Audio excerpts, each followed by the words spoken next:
दुनिया चले न श्री राम के बिना, राम जी चले न हनुमान के बिना। प्रेम से बोलिए सियावर रामचंद्र की जय। प्यारे भक्तों, आज मंगलवार के दिन मैं आप सभी को सुनाने जा रही हूँ पंचमुखी हनुमान जी की चमत्कारी कथा। इस कथा को जो भी भक्त श्रद्धा भक्ति के साथ श्रवण करते हैं, उनके सभी कष्ट दूर हो जाते हैं, हर मनोकामना अवश्य ही पूरी होती है। हनुमान जी का पंचमुखी रूप बहुत ही दिव्य और चमत्कारी माना गया है। मान्यता है इस रूप में बजरंगबली की पूजा करने से आपके जीवन में सुख शांति स्थापित होती है और सभी कष्ट दूर हो जाते हैं। तो आइए श्रवण करते हैं हनुमान जी की पंचमुखी अवतार की पावन गाथा। ये बात उस समय की है जब लंका में महाबलशाली मेघनाथ के साथ बड़ा ही भीषण युद्ध चला। अंततः मेघनाथ मारा गया। रावण जो अब तक मद में चूर था, राम सेना खास तौर पर लक्ष्मण का पराक्रम सुनकर थोड़ा तनाव में आ गया। रावण को कुछ दुखी देखकर रावण की माँ केकसी ने उसके पाताल में बसे दो भैया अहिरावण और महिरावण की याद दिलाई। रावण को याद आया कि यह दोनों तो उसके बचपन के मित्र रहे हैं। लंका का राजा बनने के बाद उनकी सुध ही नहीं ले रही थी।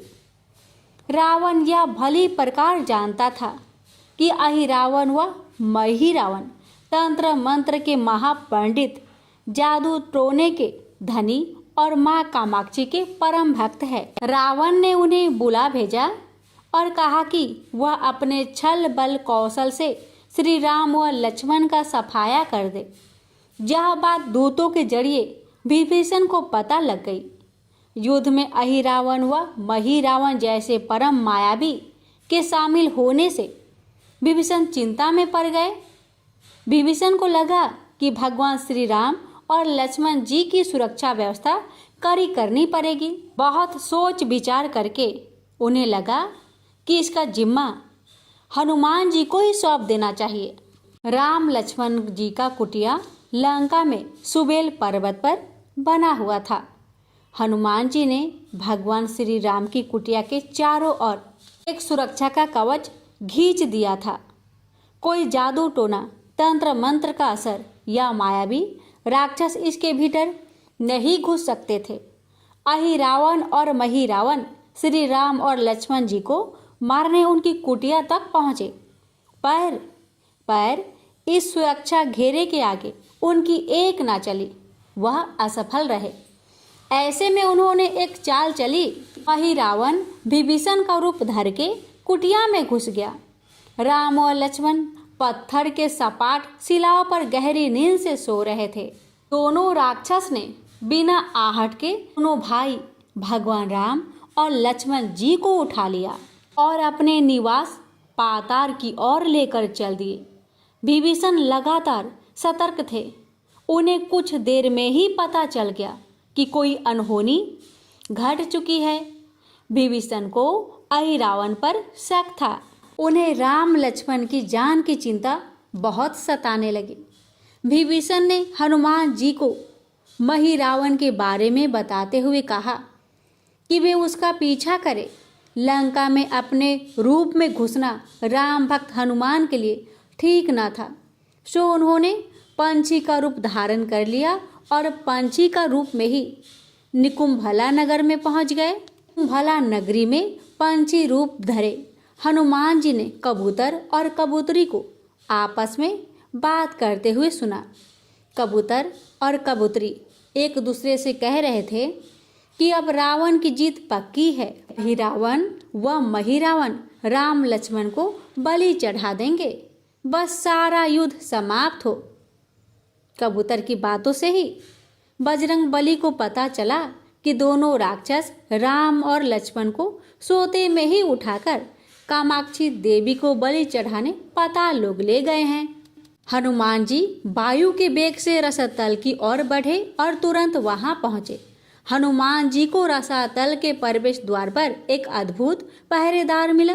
इसका आधा शरीर बानर का और आधा शरीर मछली का था। उसने हनुमान जी को पाताल में प्रवेश करने से रोक दिया।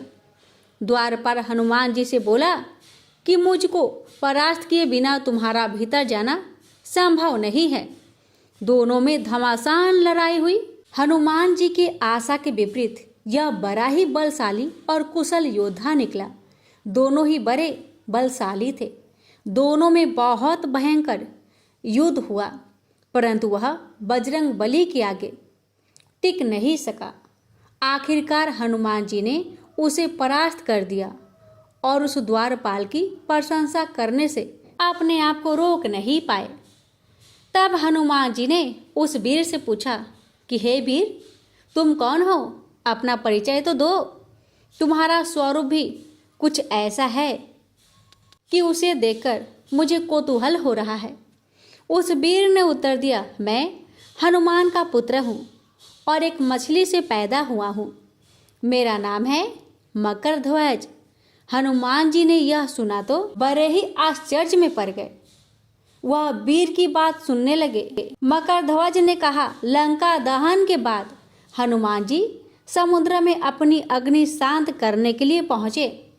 उस समय उनके शरीर से गिरते पसीने में से एक बूंद मेरी माँ के मुख में चला गया और उसी से मेरी माँ गर्भवती हो गई।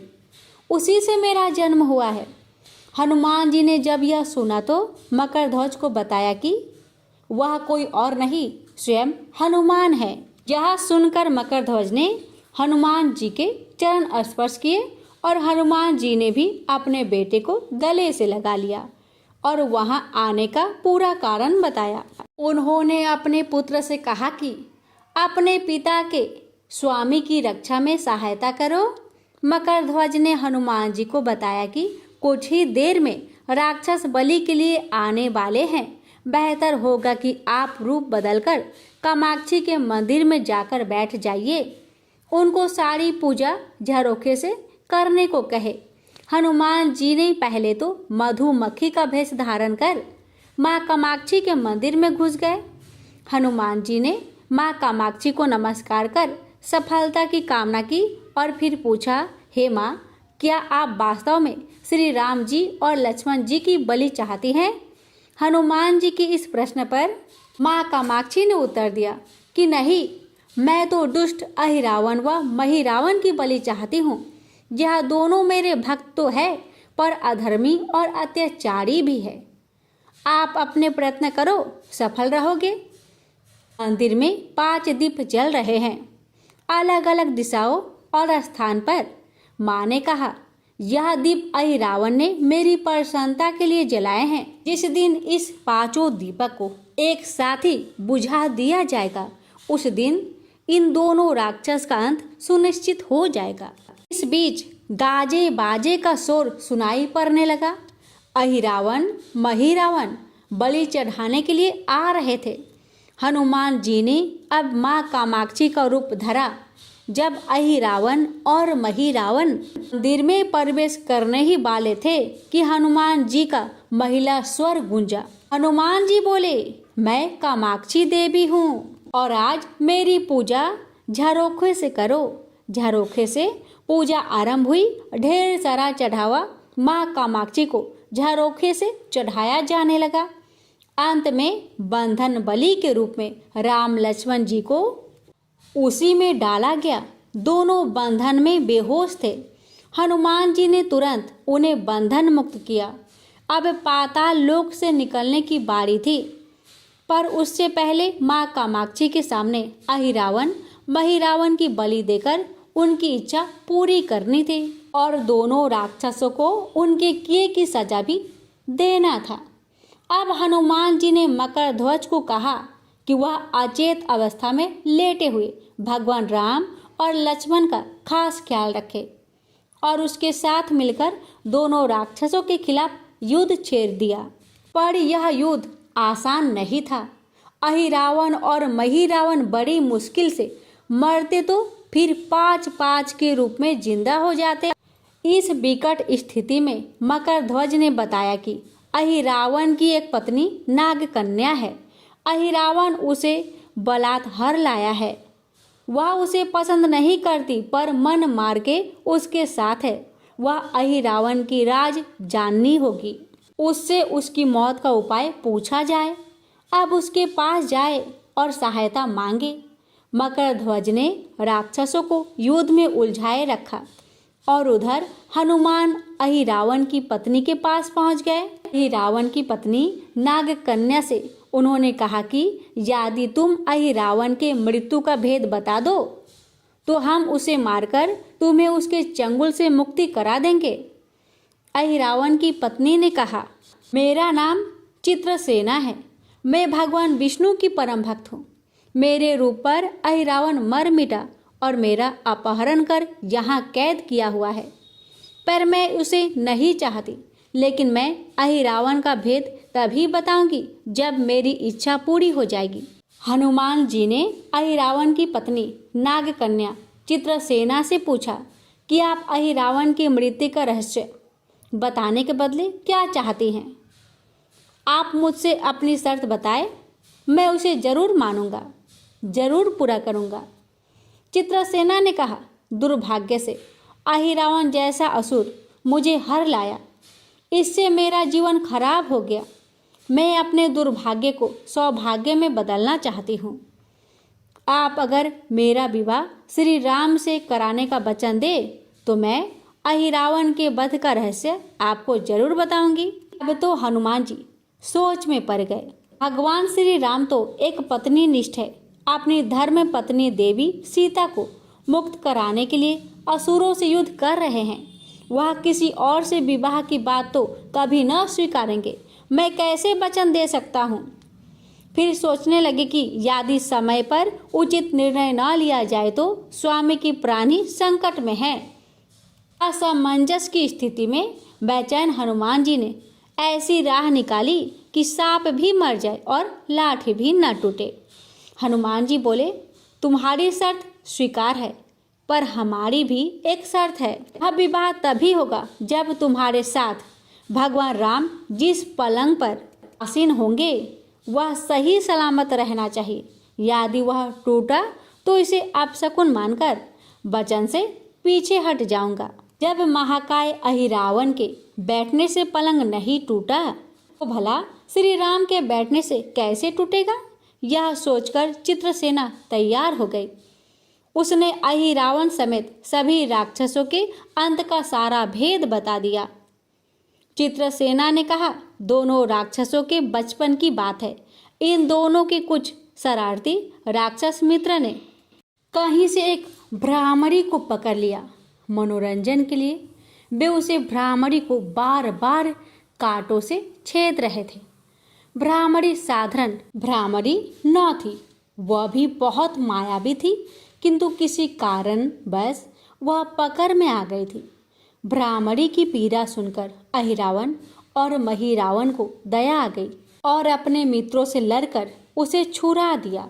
मायावी भ्रामरी का पति भी अपने पत्नी की पीड़ा सुनकर आया था और अपनी पत्नी की मुक्ति से प्रसन्न होकर उस भौरे ने वचन दिया था कि तुम्हारे उपकार का बदला हम सभी भ्रमर जाति मिलकर चुकाएंगे।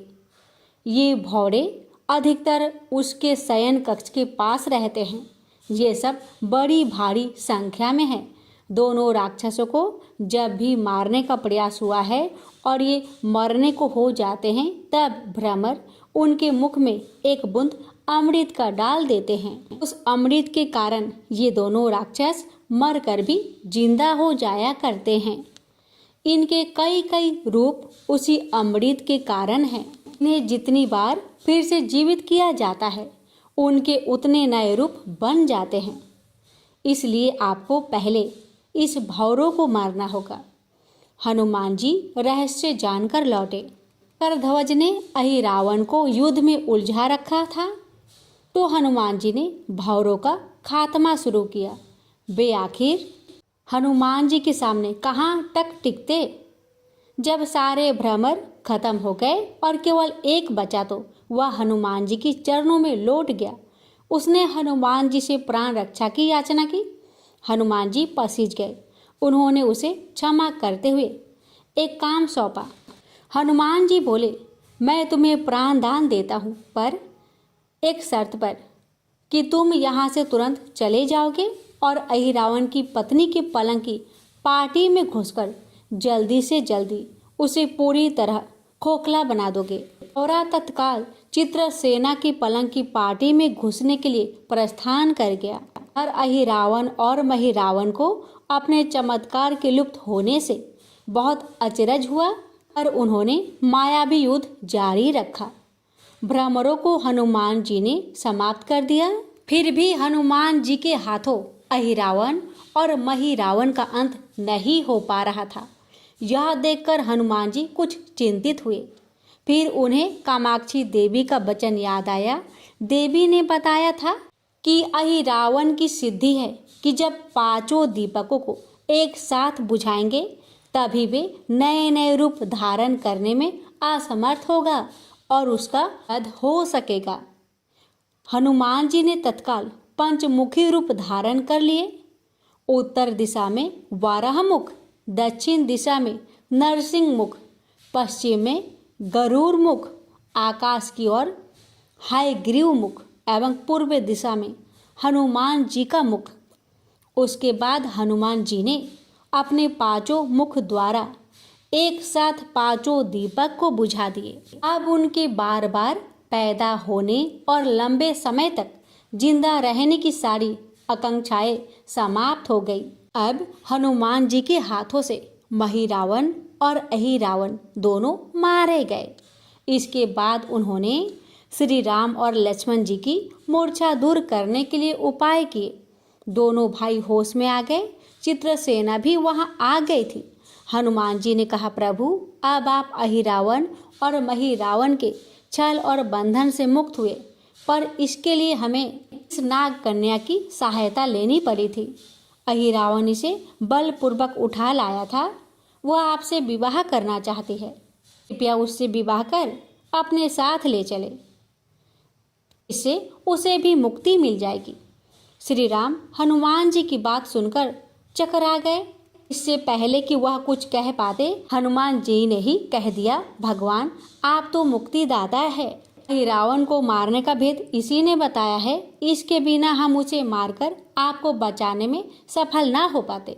कृपा निधान इसे भी मुक्ति मिलनी चाहिए।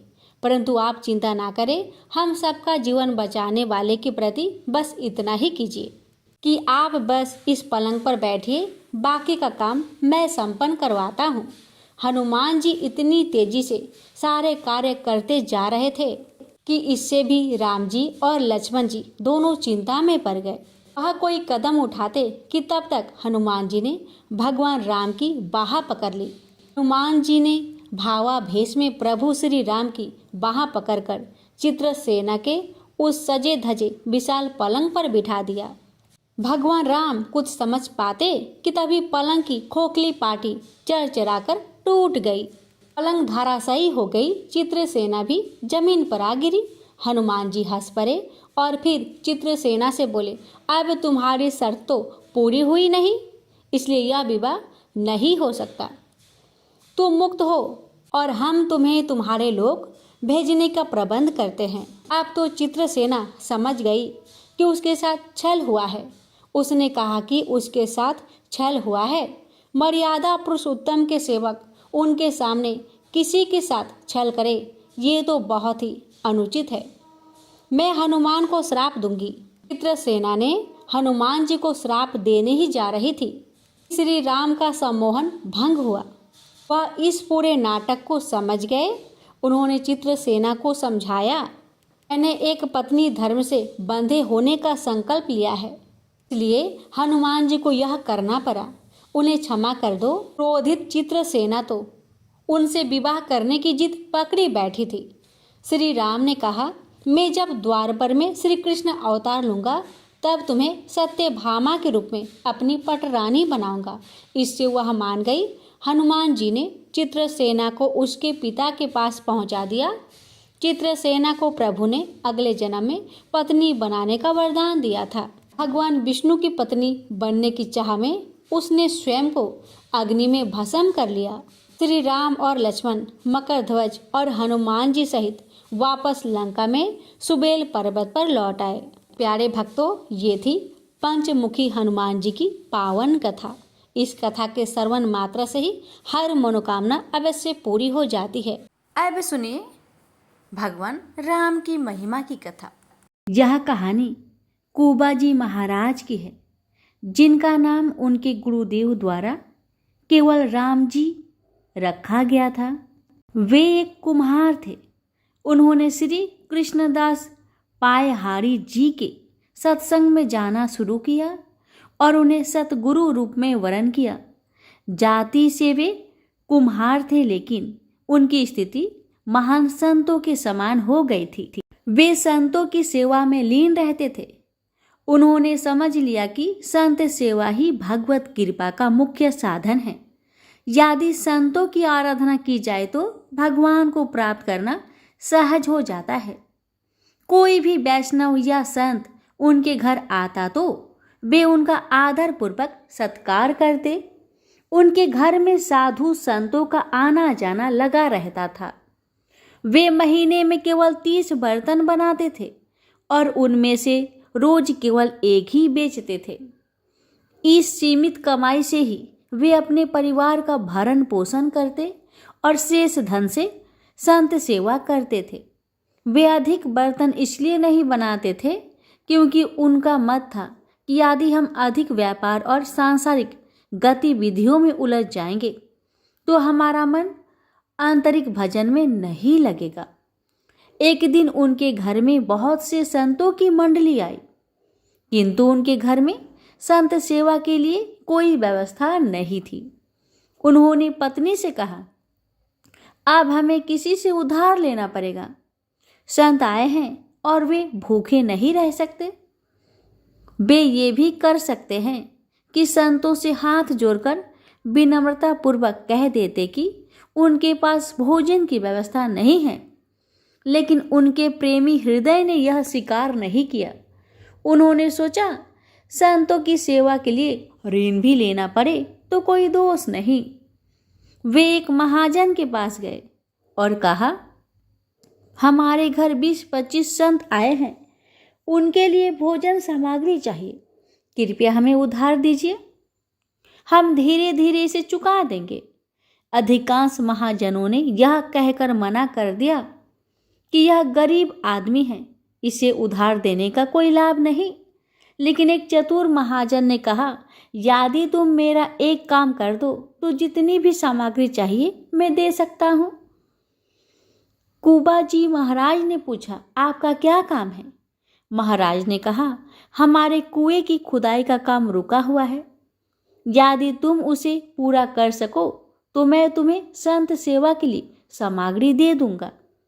यह सुनकर कुबाजी महाराज ने खुश होते हुए सहमति दे दी। कुबाजी ने संतों की सेवा के लिए उधार लेना भी स्वीकार कर लिया। वे भक्तों की सेवा में इतने तन्मय थे कि उन्होंने सेवा की सामग्री ली और संतों की सेवा की। उनकी पत्नी भी इस सेवा में सहभागी बनी। फिर वे दोनों तय किया हुआ कार्य करने के लिए वापस आए। वे खुदाई करते हुए हर फावड़े के साथ राम नाम का उच्चारण करते। पत्नी मिट्टी बाहर फेंकती और वे वापस में भी ईश्वर के नाम लेकर ही संवाद करते। उन्हें मेहनत करता देखकर महाजन को तो आनंद हो गया। वह सोचने लगा कि थोड़ी सामग्री देकर उसने बहुत बड़ा कार्य करवा लिया। जैसे जैसे फावड़ा चलता, केवल राम जी सिया राम कहते मिट्टी निकालकर तसले में रखते और संकेत में अपनी पत्नी से कहते, सिया राम अर्थात उठाओ। फिर वे कहते सिया राम और वह मिट्टी उठाती। इस प्रकार वे दोनों एक एक कदम आगे बढ़ते। अब वे कुआं खोदने में तत्लीन हो गए। खुदाई के दौरान मिट्टी खिसकने लगी क्योंकि चारों ओर रेतीली मिट्टी थी। कुछ ही समय में हजारों मन मिट्टी खिसक गई। कुआं गहरा हो चुका था और अब बस पानी निकलने की ही देरी थी कि अचानक ऊपर की पहाड़ी धंस गई और केवल राम जी मिट्टी के नीचे दब गए। मिट्टी इतनी तेजी से गिरी कि चारों ओर बस धूल ही धूल थी। अब किसी को भी यह संभव नहीं लग रहा था कि वे जीवित बचेंगे। उनकी पत्नी को समझाया गया कि अब कुछ भी संभव नहीं, लेकिन वे धैर्यवान थी। उन्होंने इसे प्रभु की इच्छा और अपने पारवंद का फल माना। 1 महीने तक कोई भी उस स्थान के पास नहीं गया, क्योंकि यह एक बहुत ही दुखद घटना थी। 1 महीना बीत गया और तभी उधर से गुजरने वाले कुछ लोगों ने अचानक नाम ध्वनि सुनी, सिया राम, सिया राम, सिया राम।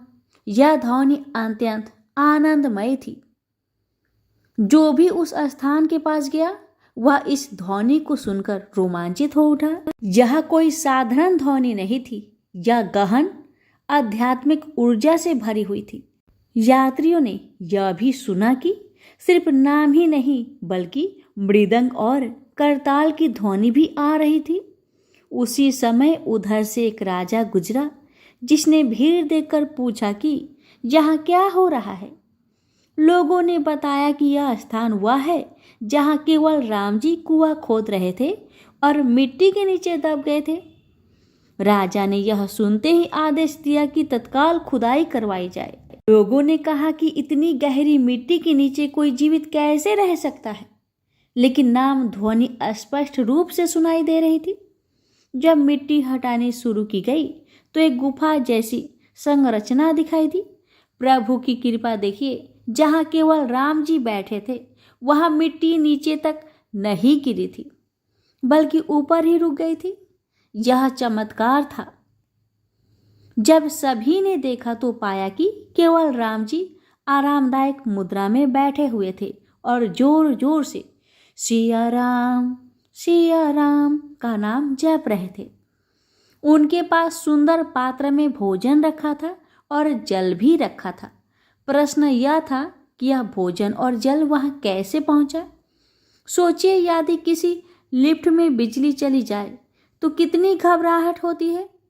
लेकिन यह भक्त तो एक गहरे कुएं में बैठे थे और न केवल जीवित थे बल्कि पूर्णतः आनंद मग्न भी थे।